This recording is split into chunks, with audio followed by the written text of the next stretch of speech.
Hey there, welcome to the Bronx Buzz. As you know, we talk to reporters and writers and editors and journalists and all different people who are writing about our borough and putting stuff out about our borough. And this evening, we have something really fun and special for you on that segment. And on the second segment, also something fun and special. We have people who are putting out a really fun music festival here in the Bronx. But let's start with the City Hall Bureau Chief of City and State New York. Always a pleasure to see Jeff Coltin. Nice to have you with us, Jeff. Thanks for having me back. So I knew that the Bronx edition of City and State New York was coming out because happily I'm in the power thing that you do. And I'm, of course, honored. There it is. And then this comes out. I see it in my mailbox and I'm like, this isn't City and State New York. I mean, I've got my edition right here. And I was like, wait a minute, Run NYC? Is that like a Run DMC thing? I thought it was brilliant. Well, I mean, I don't know who wants to take credit. Was it you who said, let's do this? And let me just tell our viewers, the story is how hip hop took over New York politics. What a concept. So go ahead. How did we get here? Absolutely. I mean, look, this is, of course, the 50th anniversary Yes. of hip hop. I'm sure that there is many more interviews for you to do. I mean, this entire summer is like devoted. There's so many events about the 50th anniversary of hip hop. Of course, 1520 Sedgwick, DJ Kool Herc back in August 1973, August 11th, 1973. So City and State, we're a political magazine. We wanted to do our own political spin on the 50th anniversary of hip hop. And so the team, we were all talking and we're like, wow, hip hop is just taken over New York politics. I mean, all of the elected officials, so many of the elected officials, especially here in the Bronx, grew up on hip hop, love hip hop. And it's not just, a part of their personal life. They bring it into politics. I mean, so many, like Jamal Bailey, the state senator and Bronx Democratic chair, was basically like, hip hop is my politics. That's what taught me about politics. It brought me in. And he was inspired by Ruben Diaz Jr., the former Bronx borough president, who was there first, who was living, breathing hip hop and politics at the same time. He boasted when he was office that he was the first hip hop borough president. Exactly. And now we have a second hip hop borough president because Vanessa Gibson also grew up on hip hop and totally loves it. So it's so interesting the way that this formerly maligned and sidelined genre and art form and culture has now just been totally accepted and subsumed into mainstream politics. We certainly want to talk about the mayor in this context, and you wrote really interestingly and extensively about it. But I'm going to tell you from a personal point of view. First of all, I grew up much earlier than the current people in office a long time ago. And you may or may not know, but I was a radio DJ, a progressive rock DJ for 15 years. And so got the voice for it. That explains everything. Right. And so if you and that's why I can relate to this. If you had asked me what drives your thought process when you do interviews, what's the philosophical foundation?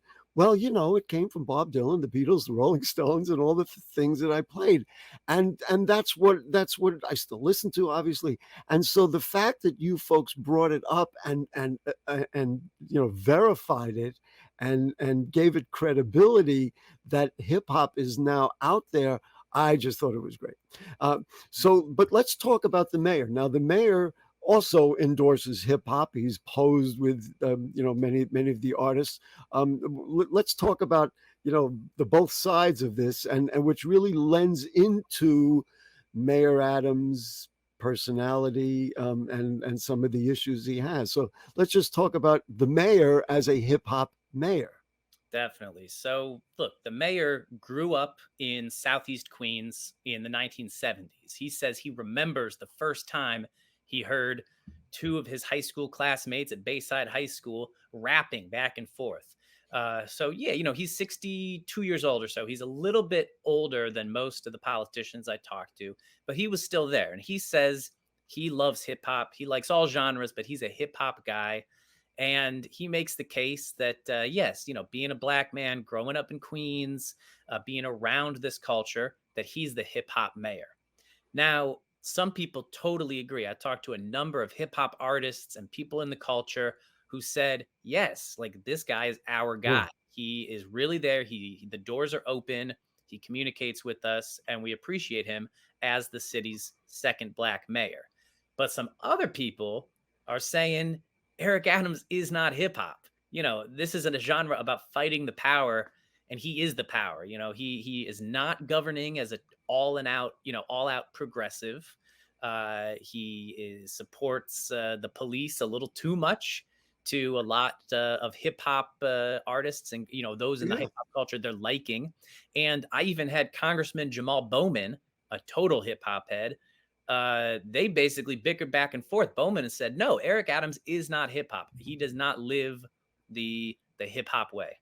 And we know that a lot of the music, the original music, was talking about oppression by police officers.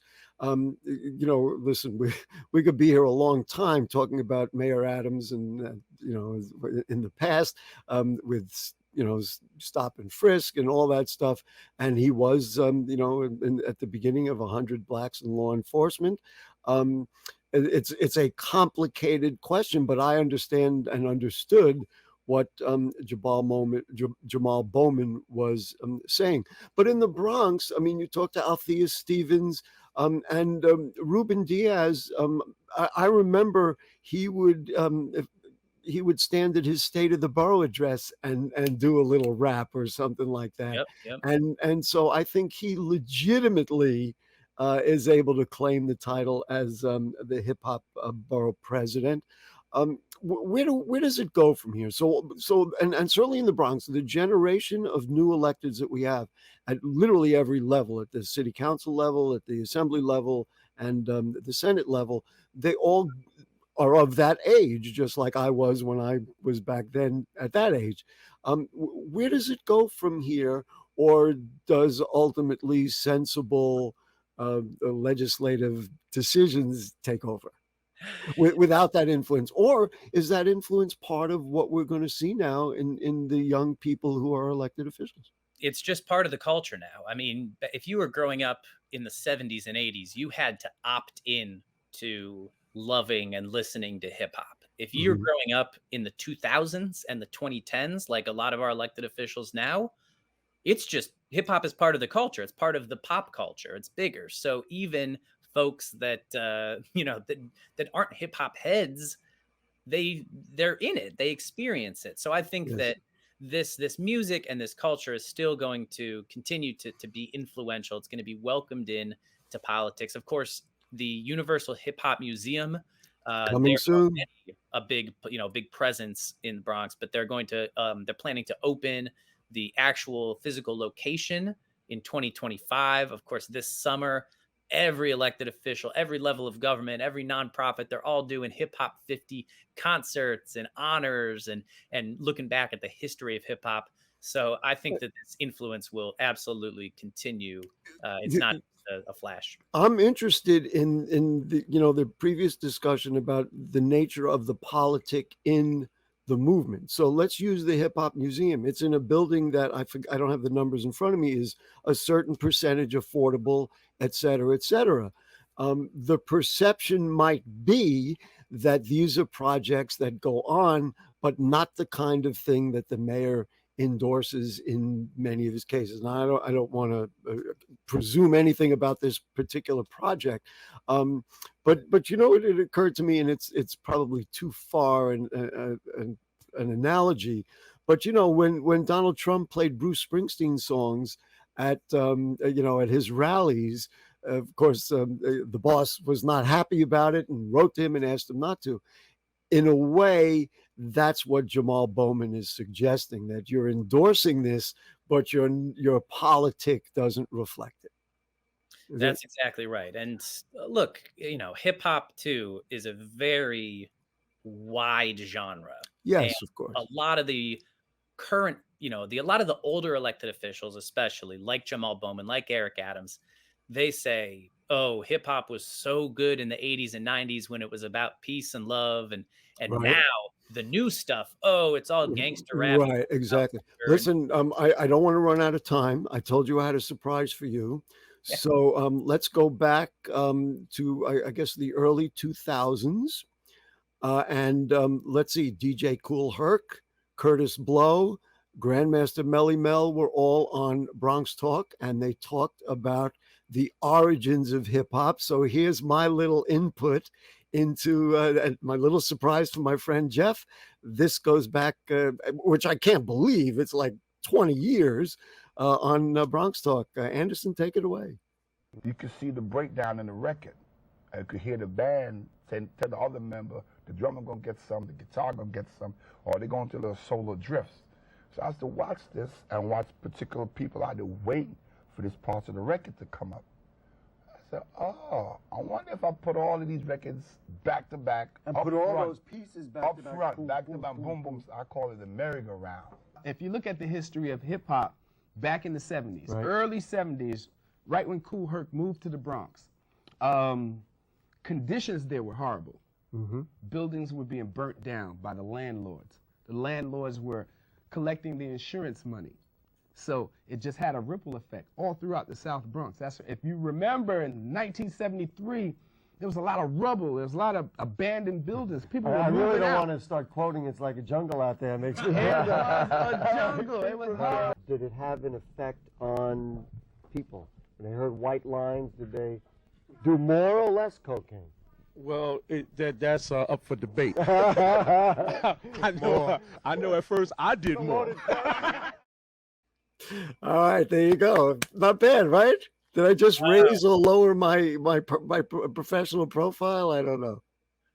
I'm impressed. I'm impressed by your three-piece suit, all that hair. You had. Great energy. Well, you know, we always try to wear a suit when we go and do that formal TV show. But really, it was fascinating because the question, which was not in that clip, the question to Herc was, what was the moment that you realized you had done something new? And then he described that. He said, well, I got the guitar and I got the drums, and what if I put them together?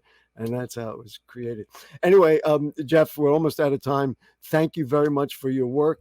Thank you for really recognizing the soul of the Bronx, man. That's exactly who we are. And City and State, tell Ralph and all my buddies over there, they just did a great job. Thank you so much. And tell them you saw me with a lot of hair. That was pretty cool. Thank you for having me on, and was really happy to tell this story about the Bronx and hip hop. It was a privilege. And next time we'll get you, and then we'll really take a look at the mayor and why all these people are leaving his administration. All right, let's take a short break, folks. And when we come back, we will go to Bronx music, a different type of Bronx, rock and roll music in the Bronx. And they're having a festival this weekend, so don't go away. Most hiring algorithms would scream me out. Some bosses couldn't see me as a leader. I've run this place for 20 years, but I still need to prove that I'm more than what you see on paper.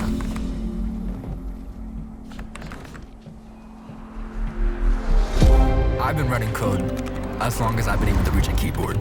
This is what I do. It's second nature for me, coordinating 100 details at once. The way my mind works, I have a very mechanical brain. I sold them on my skills. You gotta be so good they can't ignore you. My magic is Analytics and empathy. That's how I'm getting clients. You have to have the confidence in yourself to show up and defy the odds. I'm more than who I am on paper. I never got a college degree. And today, I'm the CEO of my own company. People want to tell me I'm one in a million, when actually I'm one of millions. Stars are all around us. It's time for them to shine.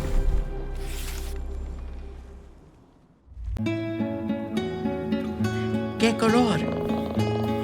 Perfecto, mijo. Gracias. Thank you.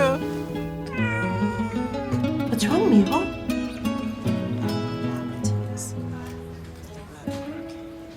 Donating to a pet's medical care is one of the many ways you can help families in your community. Pets and people belong together. Learn more at petsandpeopletogether.org.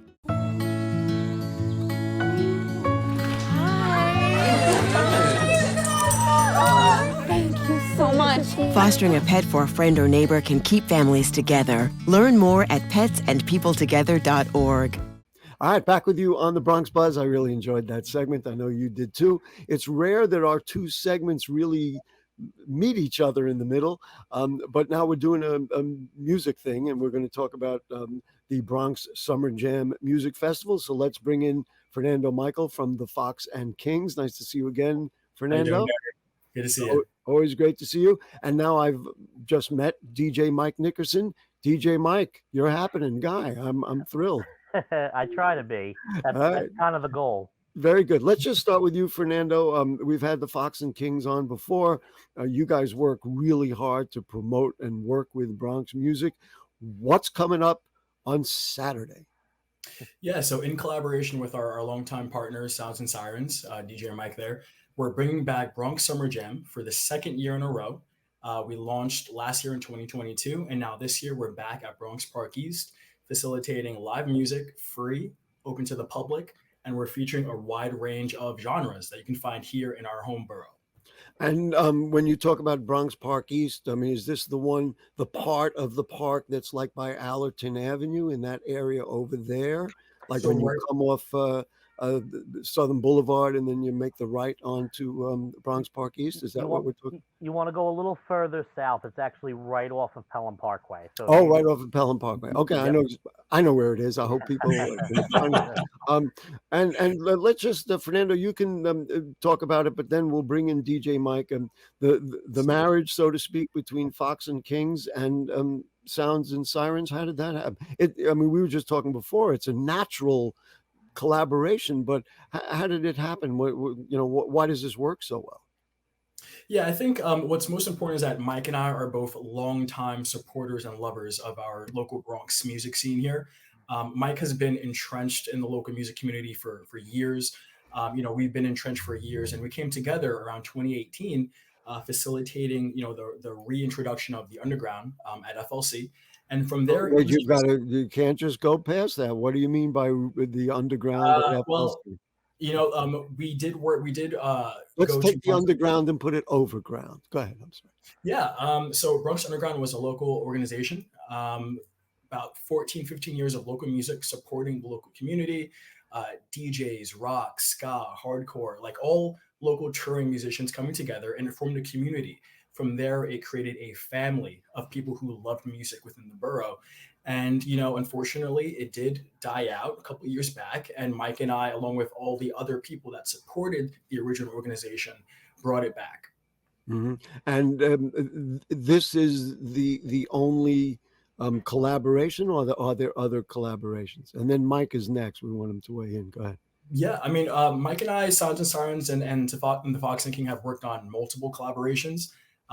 We just kind of mesh really well together. Our vision, our thoughts on the music scene, on what the future could be for our music community here in the borough.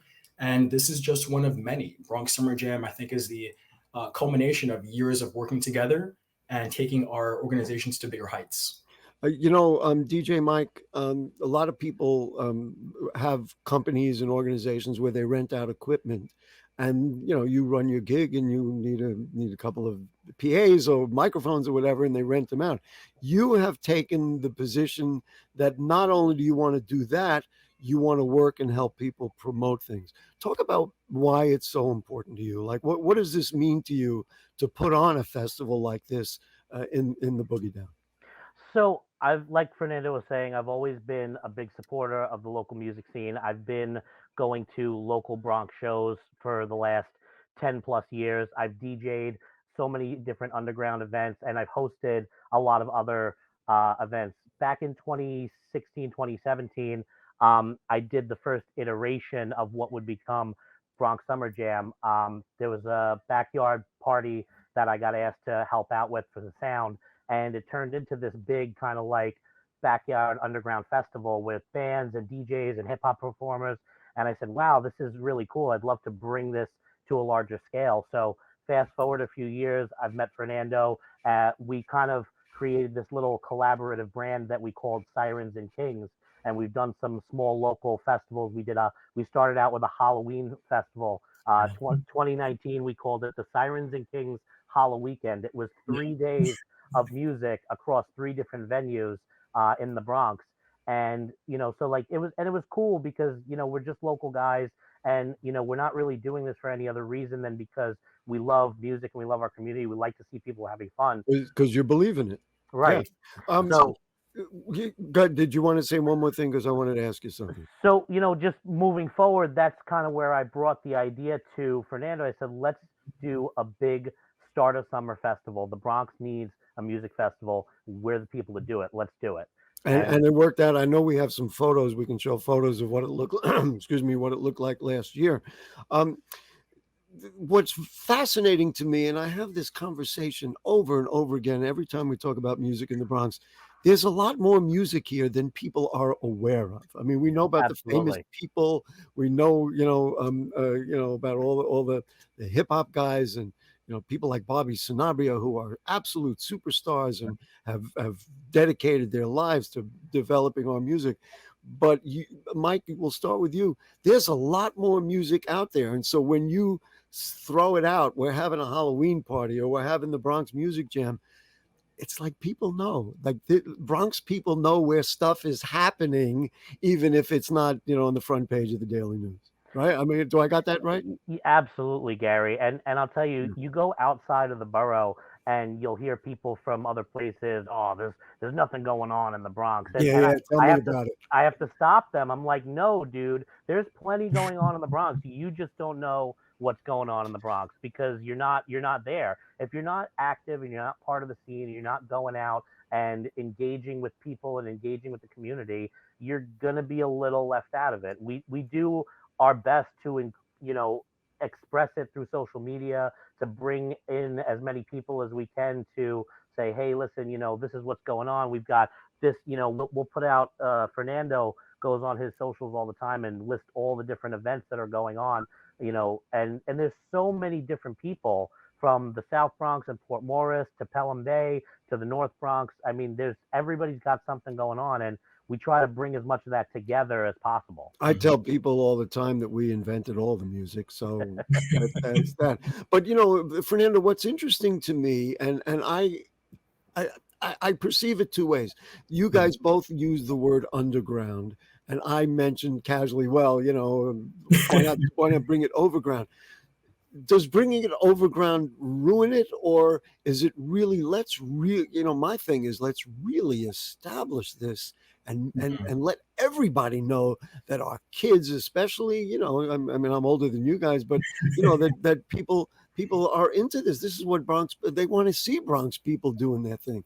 Fernando, just talk about that for a moment. Yeah, absolutely. I think Mike hit it on the head where if you're a part of the music community here in the borough, if you know the artists, the musical collectives, then then you're in the know of what's happening in the borough. People outside of the Bronx, they question, they wonder what's happening there.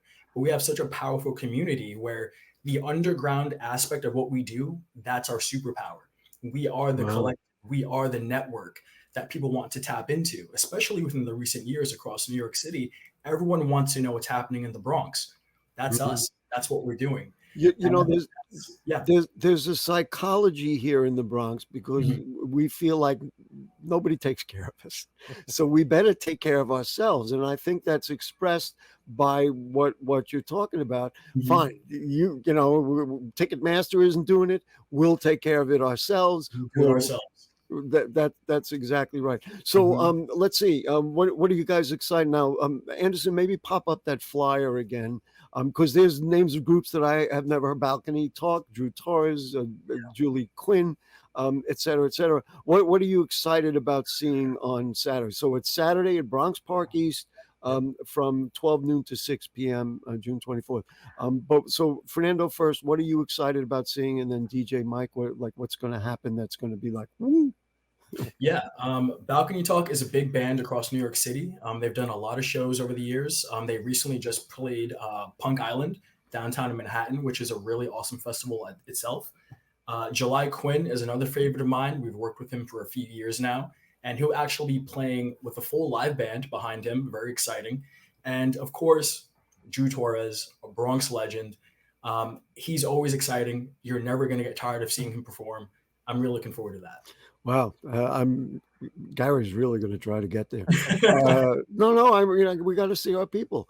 I mean, This is, to me, it's just such an expression of who we are. And if you know the history of the Bronx, this is what it's about. So go ahead, DJ Mike. What are you excited about? You're excited about just making it happen. I know that, but you know what I'm saying. It is very exciting, Gary, to put something like this together and to be able to walk away from it when it's done and say, I did that, we did that, and we accomplished it, and for no other reason than just because we wanted to do something for the community. But I think what's exciting about this event is that it's a collection of different styles of music. You have DJs, which are going to play everything from hip hop to EDM to rock remixes. You have hip hop MCs, you have rock bands, you have solo singer songwriters. So we're really bringing together essence in this festival of what local music is and who local music is. There's people from all parts of the borough that are going to participate in this event, and we definitely got a few surprises for you. So I hope that's everybody nice. makes it out. Yeah, we were just briefly talking about this, but I'd like to expand on it. There are many restaurants and other places that we could have people performing, all different kinds of people. I guess we really got to figure out how to put that together because, of course, they got to pay enough to make it worth a musician's while. We'd never want to abuse musicians, but there's got to be a way we could. That's one of my things here. That's Is that there's so much music and there's so many places to do it, and people would love it. Go ahead, Mike. I'm sorry. That's part of where kind of how we came to be as Sounds and Sirens, because there's so many different working parts that go into making something like that happen. And I know that there's a lot of restaurants and bars and places where they'd like to have live music, but they don't have the experience or the connection to the local scene to be able to say, oh, okay, we want to start doing this. So Sounds and Sirens and even the Fox and King kind of help to bridge the gap for local organizations that would like to do that. Cost obviously is a factor, but yeah. The trade-off is that you're bringing people in the door, you're giving people an entertainment factor. Well, listen, we're almost out of time. Fernando, let's go. You ready? Saturday? That's it? Give us the pitch. Give us the pitch. Come on out. We'll do this together, Mike. I'll go first, and you pop in. Bronx Summer Jam. Got about 15 seconds each. July 24th. It's going to go down from 12 to 6 June p.m. 24th. June 24th, 12 to 6 p.m. July 24th, we'll do it again. This Saturday, we're going to be there. We have an eclectic range of artists, DJs, a couple surprises coming your way. Don't miss out, and it's not going to rain, so show up. We got to run. Mike, you gonna spin also? You gonna do a little something? Yep, I got a DJ set. So in my typical fashion, everybody, it's DJ Mike, and I want to see you on Saturday, June 24th at Bronx Summer Jam. Come on down. We'll see you there. If you don't spin, then we're taking off the DJ thing. So no. Okay. Got to be there. Listen, you guys are great. I love you, and I love what you're doing, and we need this in the BX. That's just because it's who we are. Okay, so that's it. Thanks, guys. Saturday, Bronx Park East, noon to 6 p.m. And that's it. What a fun show this evening. We talked hip hop, we talked local music, we talked the Bronx. That's what we do on the Buzz.